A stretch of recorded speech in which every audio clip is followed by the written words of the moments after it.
ماہ رمضان کی خصوصیات۔ دوسرے مہینوں پر ماہ رمضان المبارک کی فضیلت چند اعتبار سے ہے۔ یہاں امیر سنی دعوت اسلامی نے اس بات کو جمع فرمایا کہ باقی کے تمام مہینوں کے مقابلے اس مہینے کی خصوصیات کیا ہے۔ فرماتے ہیں قرآن مقدس میں یہ تو مذکور ہے کہ مہینے 12 ہیں، اور یہ بھی مذکور ہے کہ ان میں 4 حرمت والے ہیں۔ وہ حرمت و عزت والے مہینے کون سے ہیں یہ مذکور نہیں، لیکن ماہ رمضان المبارک کا نام قرآن مقدس میں صراحت کے ساتھ مذکور ہے۔ باقی کسی بھی مہینے کا نام صراحت کے ساتھ مذکور نہیں، جیسے کہ اللہ تبارک تعالیٰ ارشاد فرماتا ہے شہر رمضان الذی انزل فیہ القرآن، یعنی رمضان کا مہینہ جس میں قرآن نازل ہوا۔ ماہ رمضان میں قرآن مقدس کا نزول ہوا، جیسا کہ مذکورہ بالا آیت میں معلوم ہوا۔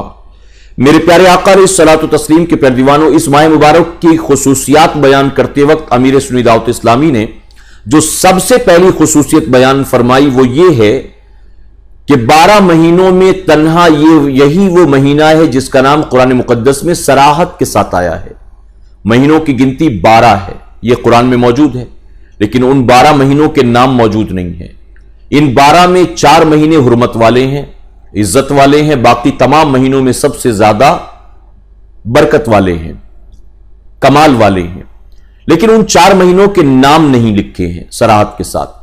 لیکن رمضان المبارک کا مہینہ وہ مہینہ ہے کہ جس کا نام قرآن مقدس میں صراحت کے ساتھ آیا، شہر رمضان الذی انزل فیہ القرآن۔ اللہ فرماتا ہے کہ رمضان المبارک میں میں نے قرآن کو نازل کیا۔ اسی طرح اس ماہ مبارک میں شب قدر ہے، جس کا قیام 1000 مہینوں کے قیام سے بہتر ہے۔ یہ ہر مسلمان جانتا ہے کہ ماہ رمضان کے آخری عشرے میں تاک راتوں میں ایک رات ایسی آتی ہے جسے لیلۃ القدر کہتے ہیں، اور یہ رات 1000 مہینوں کی راتوں سے بہتر ہے۔ اس رات میں عبادت کرنا گویا فرمایا گیا 1000 مہینوں کی راتوں میں عبادت کرنے سے بہتر ہے۔ ہر ماہ میں عبادت کے لیے وقت مقرر ہے، مگر اس ماہ میں روزے دار کا لمحہ لمحہ عبادت میں شمار ہوتا ہے۔ یہ کتنا بڑا انعام ہے اللہ رب العزت کی جانب سے۔ باقی 11 مہینوں میں بندہ نماز پڑھے گا تو عبادت کا ثواب ملے گا، تسبیح پڑھے گا تو عبادت کا ثواب ملے گا، قرآن شریف کی تلاوت کرے گا تو عبادت کا ثواب ملے گا، درود شریف پڑھے گا تو عبادت کا ثواب ملے گا، صدقہ دے گا، خیرات دے گا تو عبادت کا ثواب ملے گا۔ لیکن رمضان المبارک میں فرمایا گیا جب بندہ حالت روزہ میں ہوتا ہے تو حالت روزہ میں وہ کچھ نہ بھی کر رہا ہو تو بھی اللہ اسے لمحہ لمحہ عبادت کا ثواب عطا فرماتا ہے۔ یعنی اس نے فجر کی نماز پڑھی، اس پر بھی ثواب، اس نے اس سے پہلے سحری کی تھی، سحری کرنے پر بھی ثواب، فجر کی نماز پڑھ کر سو گیا، اس پر بھی اللہ اس کو ثواب عطا کرے گا۔ اسی کے ساتھ ساتھ وہ دوپہر میں سو رہا ہے، اس پر ثواب، تسبیح پڑھ رہا ہے، اس پر ثواب، افطار کی تیاری میں لگا ہے، اس پر ثواب، کسی سے ملاقات کر رہا ہے، اس پر ثواب۔ یعنی اللہ تبارک تعالیٰ اس کی گویا لمحے لمحے کو عبادت میں شامل فرما دیتا ہے۔ اس ماہ میں نیکیوں کا ثواب 10 گنا سے 700 گنا تک بڑھا دیا جاتا ہے۔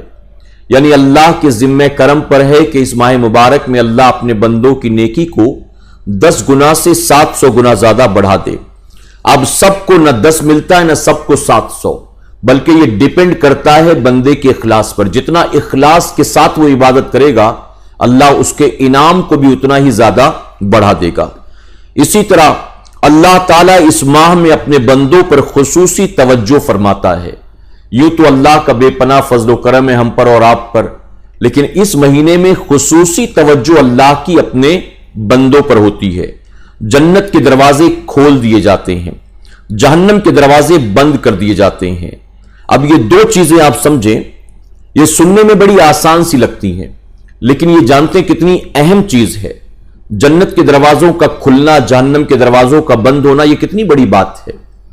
جب جنت کے دروازے کھلے ہوں گے اور جہنم کے دروازے بند ہوں گے تو ایسے میں بڑا سے بڑا گناہگار بندہ بھی اگر دنیا سے رخصت ہوگا تو اس کو جہنم میں نہیں بلکہ جنت میں داخل کیا جائے گا۔ اسی لیے صوفیہ اور اولیاء فرماتے ہیں کہ ماہ رمضان میں اگر کسی بندے کا انتقال ہو جائے تو اللہ اسے بے حساب کتاب جنت میں داخل فرما دیتا ہے، اور یہ بہت بڑے انعام کی بات ہے۔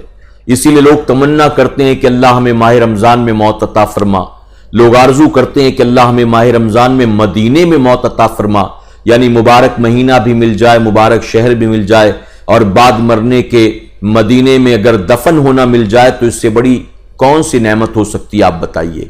تو میرے پیارے آقا کے پیارے دیوانوں فرمایا گیا اس کی خصوصیت یہ ہے کہ اس ماہ مبارک میں جنت کے دروازے کھلے ہوتے ہیں، انہیں بند نہیں کیا جاتا، اور جہنم کے دروازے بند ہوتے ہیں، انہیں کھولا نہیں جاتا۔ کوئی بڑا سے بڑا بدبخت بھی، بڑا سے بڑا ناکارہ شخص بھی، بڑا سے بڑا گناہگار بھی اگر ایمان پر اس کا خاتمہ ہوا ہے تو یقیناً ہمیں ماننا پڑے گا کہ اللہ اسے ماہ رمضان کی برکتوں کے صدقے ضرور جنت میں داخل فرمائے گا۔ کبھی کبھی بہت سے لوگ آپس میں بحث کرنا شروع کر دیتے ہیں کہ یہ تو جنت میں نہیں جا سکتا ہے، اس کی وجہ کہ اس نے لوگوں سے بڑے دھوکے کیے ہیں، اس نے بڑا فراڈ کیا ہے، اور یہ آدمی جنت میں کیسے جا سکتا ہے۔ میں ایسے لوگوں سے پوچھتا ہوں کہ آپ اپنی عقلوں کے گھوڑے کیوں دوڑاتے ہیں؟ کیا بتائیے اللہ نے آپ کو فیصلہ کرنے کا حق دیا ہے؟ آپ ڈیسائیڈ کریں گے کہ کون جنت میں جائے گا، کون جہنم میں جائے گا؟ بلکہ ہمیں تو یہ یقین رکھنا چاہیے کہ جنت میں قیامت کے دن کوئی بندہ اپنی نیکیوں کی وجہ سے، اپنے اچھے عمل کی وجہ سے نہیں جائے گا، بلکہ جائیں گے وہی جن پر میرے مولا کا فضل و کرم ہوگا۔ اگر آدمی سوچے میں بڑا متقی ہوں، مجھے جنت میں جانے سے کون روک سکتا ہے؟ میں بڑا عابد و زاہد ہوں، مجھے جنت میں جانے سے کون روک سکتا ہے؟ ارے میں تو بالغ بھی نہیں تھا اس وقت سے روزے رکھ رہا ہوں، میں چھوٹا تھا جب سے میں نمازیں پڑھ رہا ہوں، کوئی دن ایسا نہیں جب میں قرآن کی تلاوت نہیں کرتا۔ تو اس بندے کو اگر اپنی عبادت پر تکبر و گھمنڈ ہو تو میں کہوں گا عبادتیں تو بڑی کر رکھی اس نے، لیکن اس کا یہ گھمنڈ اس کو لے ڈوبے گا، اور اس کا یہ گھمنڈ اس کو جہنم کا ایندھن بنا دے گا۔ تو بڑا سے بڑا کوئی گناہگار بھی اگر ماہ رمضان میں دنیا سے رخصت ہو اور خاتمہ ایمان پر ہو تو ہمیں اپنی عقلوں کے گھوڑے نہیں دوڑانے، اپنی زبان دراز نہیں کرنی، بلکہ ہمیں یقین کرنا چاہیے کہ اللہ اسے ضرور جنت میں داخل فرمائے گا۔